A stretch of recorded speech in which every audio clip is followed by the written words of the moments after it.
ముఖ్యమంత్రి రేవంత్ రెడ్డి నాయకత్వంలో ప్రజాపాలన ప్రభుత్వం దేశానికి రోల్ మోడల్గా బీసీలకు రాజకీయ విద్యా ఉద్యోగాల్లో 42% రిజర్వేషన్లు చట్టం చేసిందని మంత్రి పొన్నం ప్రభాకర్ తెలిపారు. తెలంగాణలో తీసుకున్న కులగణన రోల్ మోడల్. దేశవ్యాప్తంగా బీజేపీ ప్రభుత్వం 2025 జనగణనలో కులగణన చేస్తామని చెప్పడాన్ని తాము స్వాగతిస్తున్నామన్నారు. దేశవ్యాప్తంగా బలహీన వర్గాల సంక్షేమానికి తీసుకున్న నిర్ణయాన్ని స్వాగతిస్తున్నట్లుగా చెప్పారు. అలాగే ఈ నిర్ణయంపై గవర్నర్కు ధన్యవాదాలు తెలిపారు. దేశవ్యాప్తంగా కులగణన చేస్తామని చెప్పిన కేంద్ర ప్రభుత్వం ఇప్పటికే తెలంగాణ ప్రభుత్వం చేసిన కులగణన ఆధారంగా బీసీలకు రాజకీయ ఉద్యోగాల్లో 42% రిజర్వేషన్లు పెంచుతూ చేసిన చట్టాన్ని అమలు చేయడానికి ఆమోదించాలన్నారు. కేంద్ర ప్రభుత్వం బీసీల చిత్తశుద్ధి నిరూపించుకోవాలని మంత్రి పొన్నం ప్రభాకర్ తెలిపారు.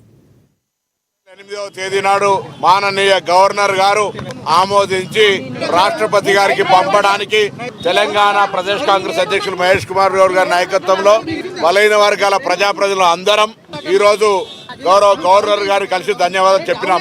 తెలంగాణ ప్రతిష్టాత్మకమైనటువంటి ఈ చట్టాన్ని తీసుకొచ్చి రేవంత్ రెడ్డి గారి నాయకత్వంలో ఉన్న ప్రభుత్వం దేశానికి రోల్ మోడల్ గా 42% స్థానిక సంస్థల్లో విద్యా ఉపాధి అవకాశాలు రిజర్వేషన్ కల్పించే విధంగా చట్టం చేసి, చట్టం కంటే ముందు ఎంపైరికల్ డాటా ప్రామాణికమైనటువంటి సమాచారాన్ని సేకరించి సబ్ కమిటీ వేసుకొని కేబినెట్ అప్రూవ్ చేసుకొని శాసనసభ ఆమోదించుకొని చట్టాన్ని ప్రభుత్వానికి అనుమతి కొరకు కేంద్రానికి పంపేటువంటి సందర్భంలో రాష్ట్రపతికి గవర్నర్ గారు న్యాయపరమైనటువంటి అంశాలన్నింటినీ పరిశీలించి దాన్ని రాష్ట్రపతి గారికి పంపడం జరిగింది. అందుకు తెలంగాణ కాంగ్రెస్ ప్రజాప్రతినిధులం బీసీ నాయకులం అందరం కూడా కలిసి ఈ రోజు ధన్యవాదాలు చెప్పడం జరిగింది.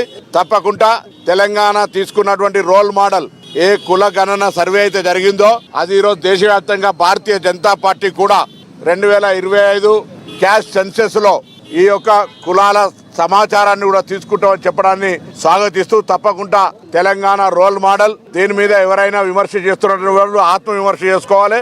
వీళ్ళు గతంలో వ్యతిరేకించిన వాళ్ళు ఇలా మా తెలంగాణ ప్రభుత్వ ఆలోచనను కేంద్రం మార్గదర్శకత్వంగా ఆదర్శంగా తీసుకుంటే జీర్ణించుకోలేక విమర్శిస్తున్నారు. వాళ్ళు అటువంటి వాళ్ళను పట్టించుకునే అవసరం లేదు. ఇలా తెలంగాణ కానీ దేశవ్యాప్తంగా ఉన్న బలహీన వర్గాల సంక్షేమానికి సంబంధించిన ఏ నిర్ణయం జరిగిందో ఆ నిర్ణయాన్ని అందరం కూడా